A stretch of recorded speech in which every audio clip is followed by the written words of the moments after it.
In the early days of World War II, Europe found itself engulfed in an overwhelming atmosphere of dread, uncertainty, and loss. Nations that had once been prosperous and secure now lived on the edge of an abyss, staring into the darkness of an uncertain future. The landscape was scarred by bombed-out buildings, crumbling cities, and a pervasive sense of helplessness that spread through the streets like wildfire. Among the most affected were the mothers, those whose lives were tied irrevocably to the well-being and futures of their children. They lived in constant fear, not only for their own lives but for the lives of their little ones, and the intensity of their worries grew by the day. The fear was not simply of bombs falling from the sky, though that threat loomed large and immediate. It was the fear of something darker, something more insidious, a terror that permeated every aspect of their lives. The fear that their children might be subjected to cruelty and suffering at the hands of the enemy. The rumors of atrocities and violence committed by invading forces spread quickly, poisoning minds and hearts with the worst of imaginings.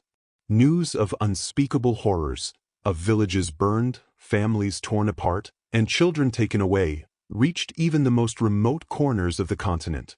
These stories fueled a deep sense of dread, not just for those living in occupied territories, but for families living on the periphery of the war.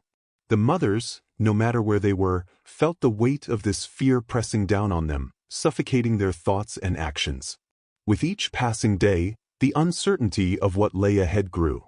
As the front lines shifted and the war spread further across the continent, there was no telling where the next attack might come from or how soon.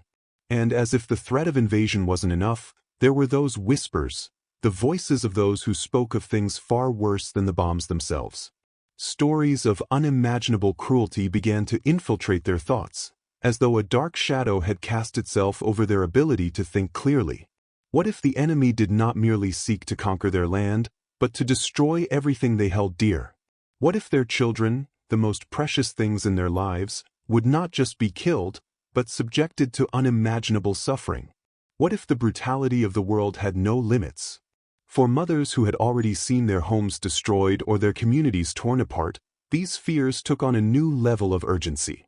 The instinct to protect their children became overwhelming, pushing aside all rational thought.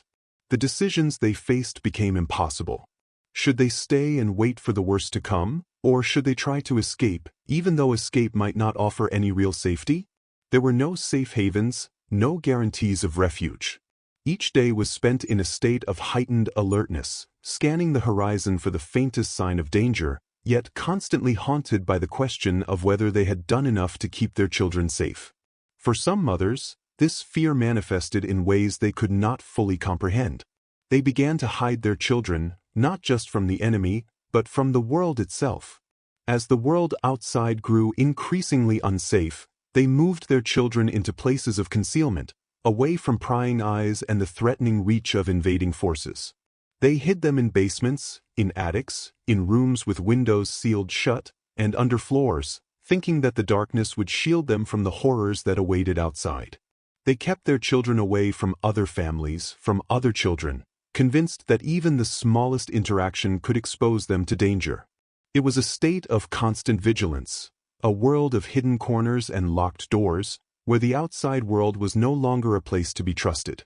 This strategy, born out of an overwhelming desire to protect, also created a profound sense of isolation.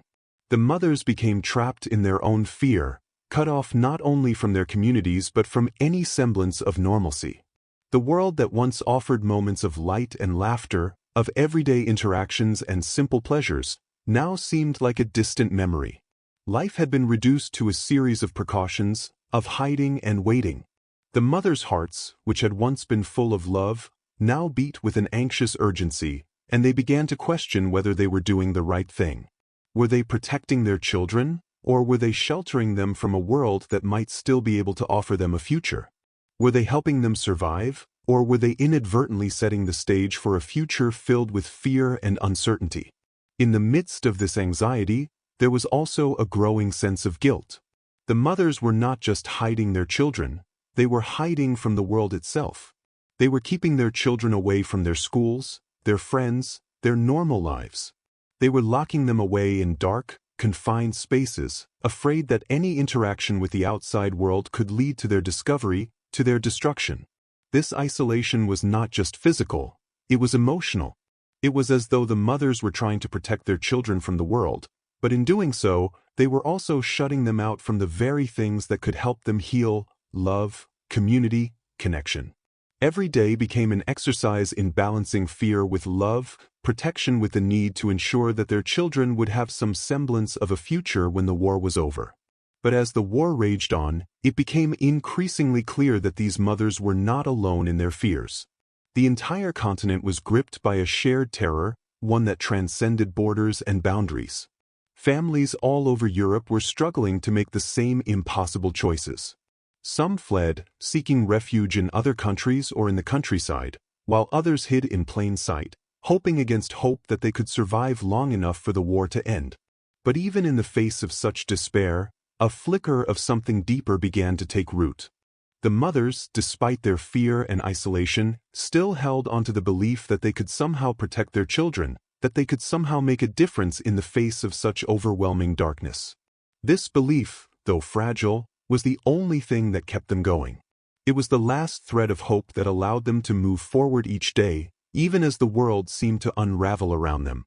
In the silence of the hidden rooms and basements, in the isolation of their small, guarded worlds, the mothers held onto the most basic of human instincts: the desire to protect, to shield their children from harm, and to preserve the love that bound them together. It was a love that was powerful enough to transcend fear, powerful enough to defy the cruelty of the war that seemed to be tearing everything apart. And even as the shadows of the enemy loomed larger and the rumors of their brutality grew louder, this love was the one thing that the mothers could cling to. It was the only thing they had left in a world that seemed determined to strip everything else away. As the days turned into weeks and the weeks into months, the fear never truly left, but something began to shift. It was the quiet realization that survival, true survival, was not just about hiding from the world, but about confronting it. But that realization would come slowly, and only after something else changed. A spark of hope, a voice from outside the darkness, a sign that the world still had the capacity for kindness and compassion. But for now, in these early days, the mothers continued to hide their children, afraid of what the future might bring, yet unwilling to give up the fight to protect those they loved most. The mothers' fears grew heavier with each passing day, as the war spread further and deeper into their lives. The initial sense of terror that accompanied the first bombings, the first signs of invasion, had now become a constant, gnawing presence. It had settled into their bones, an inescapable dread that suffused every thought, every decision. For the women who had already sheltered their children in darkened rooms and hidden spaces, this fear was no longer just about survival. It was about something far worse. It was about what might come after the invasion, after the bombs stopped falling, and after the dust settled. It was the fear of cruelty, of unimaginable horrors that went beyond what their minds could grasp. They had heard the stories, seen the signs of destruction, and felt the shockwaves of a world in chaos. But what frightened them most wasn't the immediate violence. They had come to accept that in some way, they too might be caught in the crossfire. What terrified them was the growing sense that the worst was yet to come, and that their children would be the ones to bear the brunt of it. The rumors spread quickly, carried by whispered conversations, by the terrified voices of neighbors and strangers. As the war ground on, the stories of atrocities, unspeakable acts of violence against the innocent, seemed to multiply. They were no longer confined to the radio broadcasts or newspapers. They were part of the fabric of daily life, woven into the conversations of ordinary people, carried from house to house, town to town. Mothers who had once feared only the immediate threat of bombs and gunfire now heard terrible accounts of what the enemy was capable of: children being taken from their homes, entire families burned alive, villages destroyed, and women subjected to brutal violence. These were not just rumors. They were the whispers of something far darker, something that seemed to grow more plausible with every new report. They were the kind of stories that kept mothers awake at night, stories that filled their dreams with nightmares they couldn't escape. At first, many mothers tried to ignore the stories. They didn't want to believe them. Who could? No one wanted to imagine such horrors, especially when they were already living in a reality that was dark enough. But the fear, the uncertainty, was insidious. It crept into their minds when they least expected it, filling their hearts with dread that couldn't be ignored. What if it was true? What if their children weren't safe, even in the hidden corners of their homes? The more they tried to push the thought away, the more it haunted them, until it became a constant undercurrent in their daily lives. They couldn't escape it. It was like a shadow that followed them everywhere. And then there was the question of what to do with the children. The mothers had already hidden their little ones away, kept them in dark rooms and cellars, away from the world outside. But that wasn't enough. If the enemy was as cruel as the stories said, could hiding them really keep them safe? What if it was not enough to simply keep them out of sight? What if the cruelty would find its way into their homes, into their hearts, no matter how hard they tried to protect them? The weight of this uncertainty pressed down on them like a suffocating force. They didn't know what to believe anymore.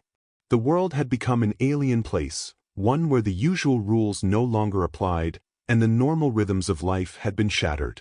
Every decision felt like a gamble, every choice a risk. The mothers began to question everything. Should they try to flee, to find safety beyond the reach of the enemy? But where could they go? There were no guarantees. Even if they managed to escape the immediate violence, would they be any safer in the long run? Would their children be safe? The borders were closing, refugees were being turned away, and it seemed that everywhere they turned, there were more dangers lurking. Yet the idea of staying in place, of waiting for the enemy to arrive, felt even worse. If they remained where they were, could they protect their children from the unspeakable cruelties that might await them? What made it even worse was the pervasive sense of helplessness. These mothers were not just grappling with the loss of their homes, their families, and their futures. They were also facing an enemy they couldn't understand. The war wasn't just a physical threat, it was a psychological one as well. The cruelty they feared wasn't just the product of a war machine. It was something that seemed to transcend borders, something deeply human but twisted, shaped by ideologies and dehumanizing forces that had turned people into monsters. The mothers had been taught to trust the people around them, to believe in a shared humanity, in a world where kindness and love could triumph over hatred. But now, as the war unfolded, it was impossible to ignore the fact that the very fabric of humanity had been torn apart. The world they once knew was disintegrating, and in its place, there was only fear. The question of how to protect their children loomed larger than ever. They began to isolate them even more, keeping them away from the world outside, fearing the consequences of even the smallest exposure to the enemy. Yet the isolation wasn't just physical, it was emotional as well. In their frantic efforts to protect their children, the mothers became consumed by the belief that they were the only ones who could keep their little ones safe.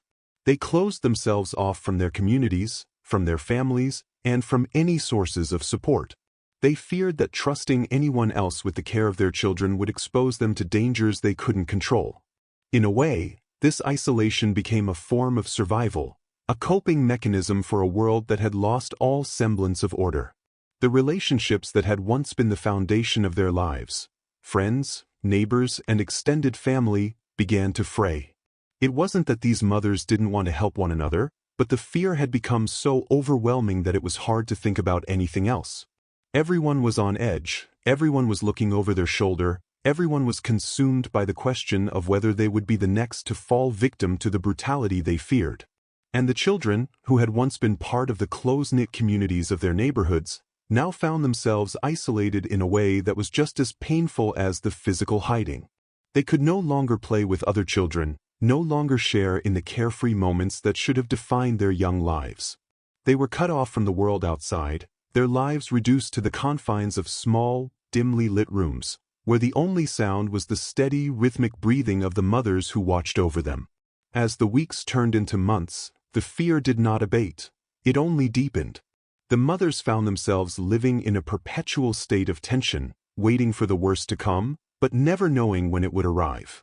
They moved through their days as if on autopilot, each action a mechanical response to the constant anxiety that filled their lives. Yet in the silence of their hiding places, there was a growing realization, an unsettling understanding that they couldn't go on like this forever. The weight of the fear, of the isolation, was becoming too much to bear. It was slowly eroding their spirits, sapping them of the strength they had once taken for granted. And the children, though young, began to sense this. They felt the tension in the air, the absence of laughter, the lack of warmth. Even in their innocence, they could feel the profound shift in the world around them. Despite all this, there was still a part of the mothers that clung to the belief that things could get better. They hadn't completely lost hope. There was always that quiet voice in the back of their minds, urging them to hold on, to continue fighting, to trust that somehow, something would change. But at this point, it felt like an impossible wish, a hope against all odds, in a world that seemed to have forgotten how to be kind.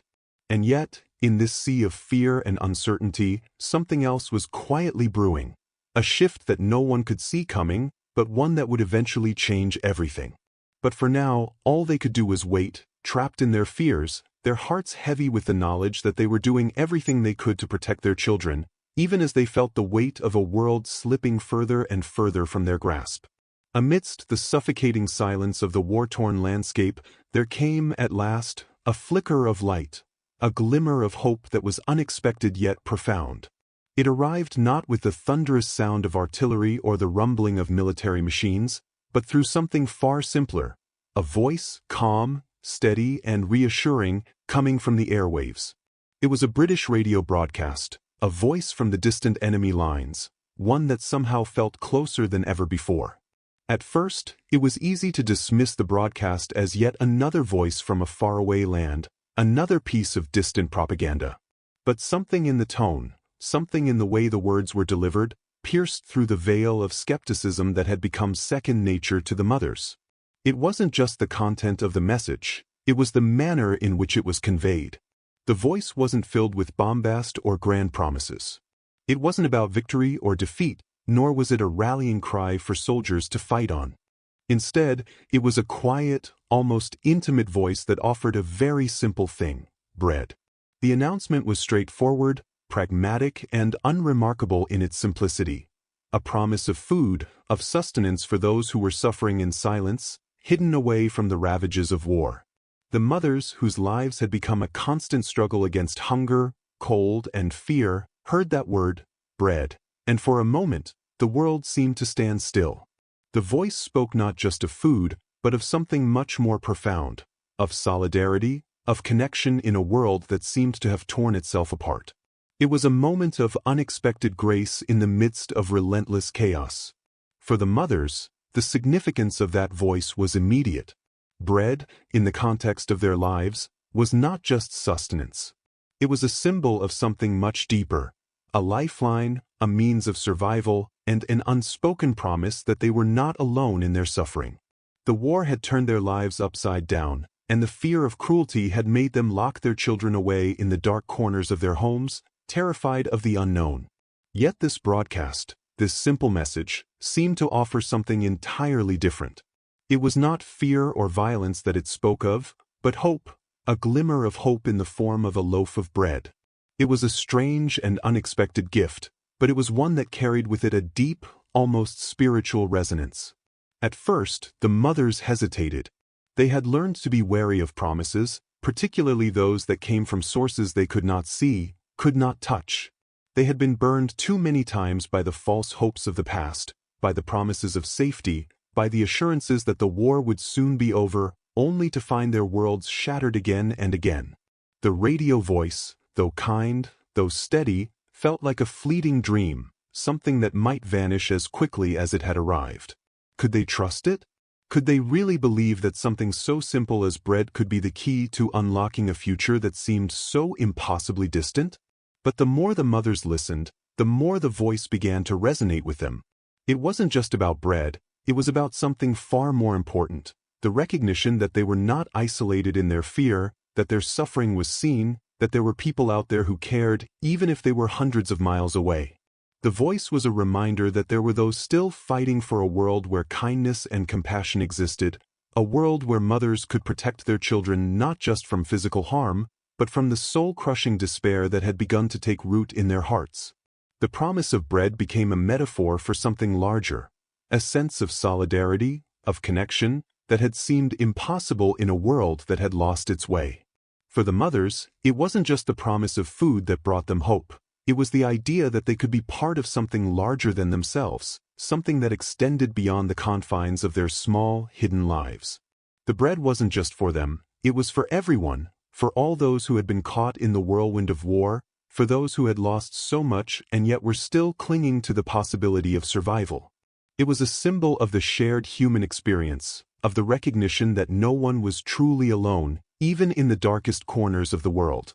The voice didn't just offer bread, it offered something more profound, the knowledge that, in the face of horror, there was still kindness, still a sense of shared humanity. And that was enough to begin to change everything. The mothers, though still hesitant, began to feel a shift within themselves. The fear, which had gripped their hearts so tightly, began to loosen its hold. It wasn't that they were no longer afraid. The danger was still very real, and the enemy was still out there, lurking in the shadows.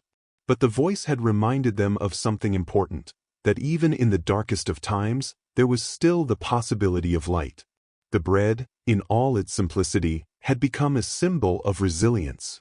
It was a reminder that survival wasn't just about hiding, about waiting for the war to pass. It was about finding moments of connection, of kindness, in the midst of suffering.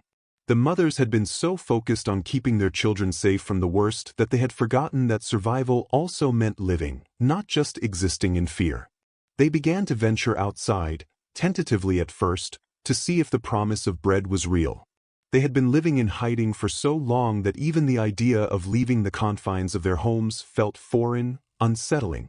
But the thought of something as simple as bread, something that could nourish both their bodies and their spirits, made them willing to take the risk. They started to communicate with others, cautiously at first, but with a renewed sense of hope. They were not alone in this struggle. There were others, too, who had been living in fear, in isolation, and who were now emerging from the shadows, drawn by the same hope.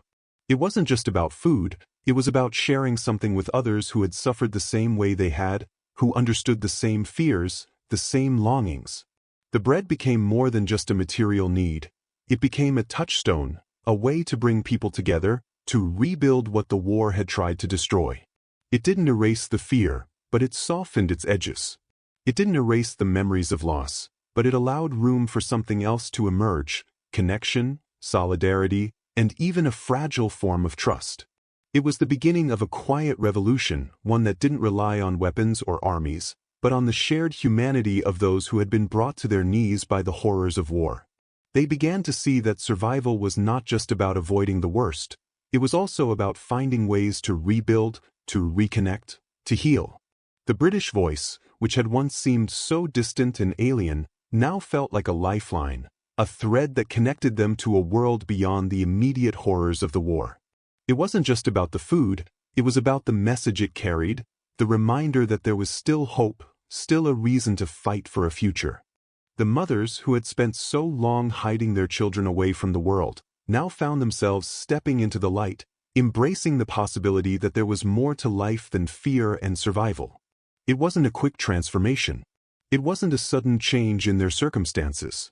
But it was enough to begin a shift, enough to allow them to see that even in the darkest of times, there was still the possibility of something good. In the days and weeks that followed, the mothers found themselves coming together, not just to share the bread, but to share their stories, their hopes, and their fears. They found solace in one another, in the knowledge that they were not alone in their struggle. The bread became a symbol of a shared experience, a reminder that in the face of unimaginable cruelty, there was still kindness, still the possibility of a better world.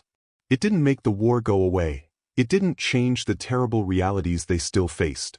But it gave them something else: the strength to continue, the courage to face the future, and the knowledge that, despite everything, there was still light to be found in the darkness. As the mothers listened to the radio broadcasts more intently, the seeds of hope began to take root in their hearts. What had once seemed like a fleeting moment of relief, a brief respite from the constant tension that had defined their lives for so long, began to transform into something much more significant. The British voice, calm and measured, was no longer just a distant broadcast from an enemy territory. It had become a familiar presence, a reassuring constant in a world that had been turned upside down. And as that voice continued to speak of bread, of aid, and of a future beyond the war, something unexpected began to happen within the women who had been living in constant fear and isolation. Slowly but surely, their sense of skepticism began to fade, replaced by a new understanding. This was not mere propaganda. It was not a false promise. It was a genuine offer of help, a beacon of light shining through the fog of war. The promise of bread, so simple and so humble, was not just about the bread itself. It was a symbol of something much more profound: trust. For so long, the mothers had lived with an intense, almost suffocating suspicion of the outside world. The war had shattered the bonds of community, turned neighbors into strangers, and created a world where survival often meant keeping one's distance from others. They had become accustomed to the silence of their hidden lives, to the constant vigilance, and to the grim sense that no one could be trusted. Yet, in the face of the promise of something as basic as bread, something changed. It was not just a physical need that was being met, it was an emotional one. The mothers began to realize that they had been so consumed by fear and isolation that they had forgotten what it felt like to trust, to believe in something beyond the immediate threat. The bread was not just nourishment for their bodies, it was a nourishment of their spirits. It was a reminder that in this fractured world, there were still those who cared enough to help, who were willing to extend a hand of kindness to those who had been abandoned by the rest of the world. For the first time in many months, the mothers allowed themselves to entertain the possibility that things might improve, that they might be able to live again, and not just survive. They began to listen with more intention to the British broadcasts, hanging on every word, as though each broadcast held the key to a future they had long stopped believing in. The promises of aid were never grandiose, never overstated. There were no promises of victory or miracles. It was simply an offer of help, bread, food, and, perhaps most importantly, a sense of solidarity in a world that had been torn apart by violence.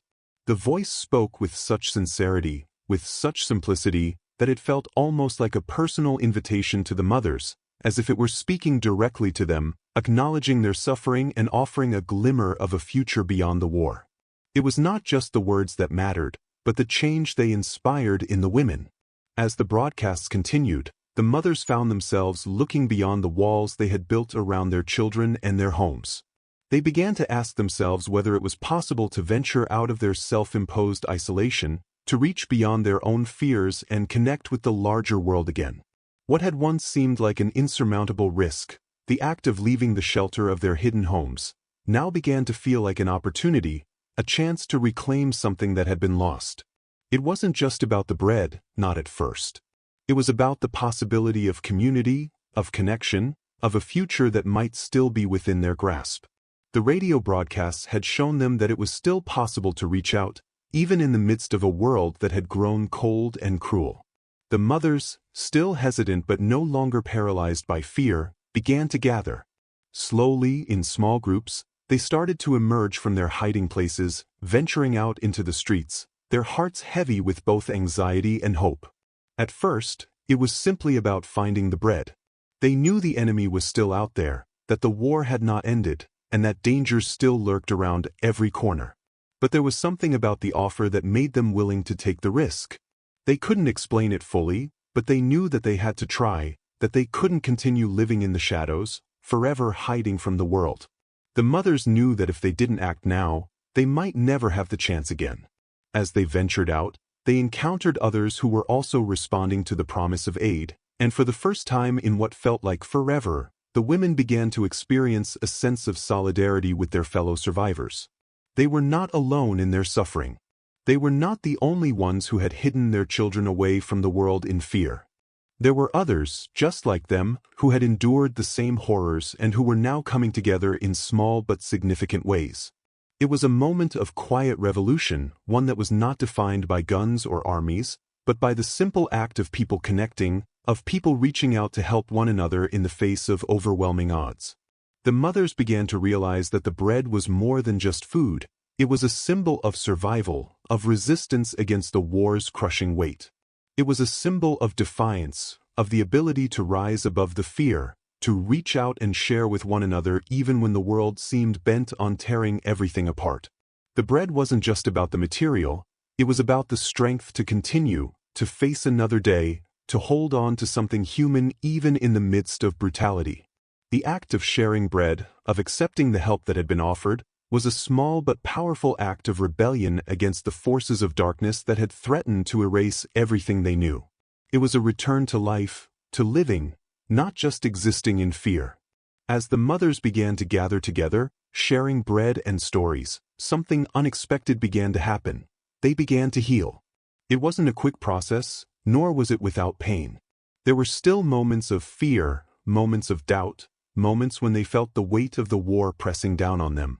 But there was also something new, hope. The realization that they were not alone in their suffering, that others understood their fears and their pain, allowed them to begin rebuilding not just their lives but their sense of self. They were not just mothers hiding from the world. They were survivors, women who had endured unimaginable hardship and who were now finding the strength to move forward, even in the face of overwhelming darkness. The British voice on the radio, which had once seemed like a distant echo from an enemy territory, had become something far more meaningful. It had become a bridge, a thread that connected the mothers to a world beyond the war, a world that still held the possibility of kindness, of compassion, of a future where they could once again find joy, peace, and meaning. The bread was no longer just a lifeline in the physical sense. It had become a symbol of all that was still possible in a world that had been ravaged by violence. It was a reminder that even in the darkest of times, even in the midst of fear and cruelty, there was still a chance for kindness, for community, and for a better tomorrow. The mothers began to realize that survival was not just about avoiding the worst. It was about finding ways to live, to embrace what was left, and to rebuild from the ruins. The promise of bread had transformed from a simple act of aid into a declaration of resilience, a statement that, despite everything, they would not be broken.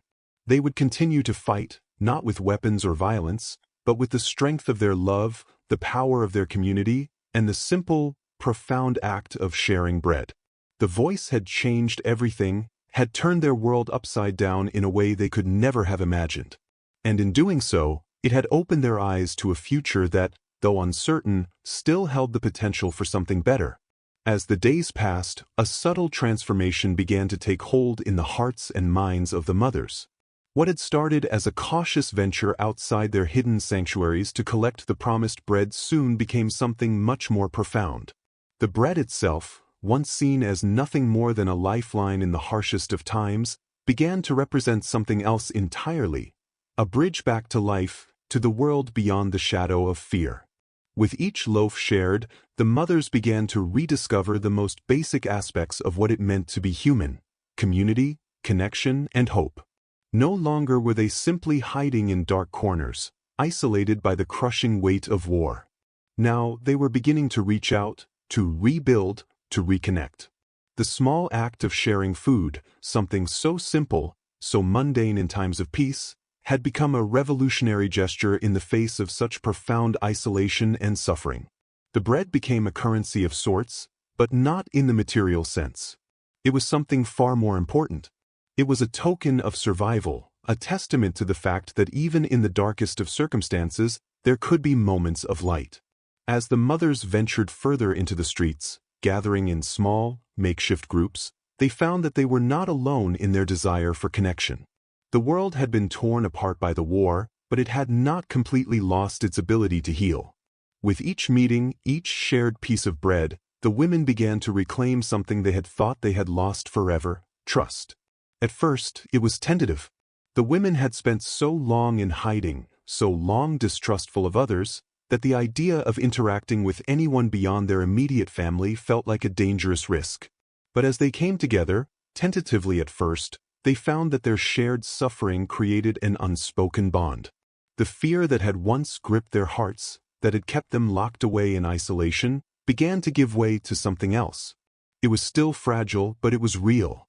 The simple act of sharing bread with one another, of sitting together in quiet solidarity, began to heal the wounds of their fear.